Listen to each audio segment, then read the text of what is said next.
আসসালামু আলাইকুম গাইস, আপুরা ভাইয়া রান্নারা সবাই কেমন আছেন? আলহামদুলিল্লাহ। আমি আসলে আজকে বাজারে গেছি। এই বাজারে গিয়ে মাছ আনছি, নাইলতার শাক আনছি, টমেটো বেশি আনি না, এগিন লই আইছি। আগে তাড়াতাড়ি করে ভাত বসাইছি। ভাত বসাই দিয়ে মাগরিবের নামাজ পড়ছি।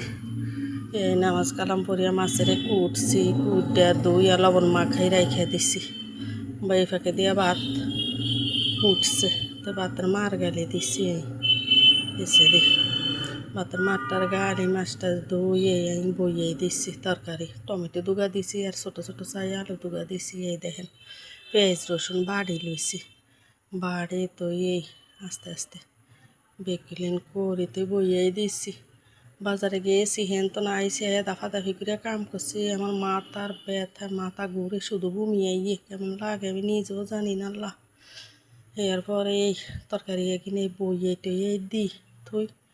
তো এই আলু দুগা দিছি, বেশি দিই না, হ্যাঁ টমেটো দুগা দিছি। ভালো করে মাছের কষাই, এই জল একটু দিয়ে তো কষাইছি মাছের।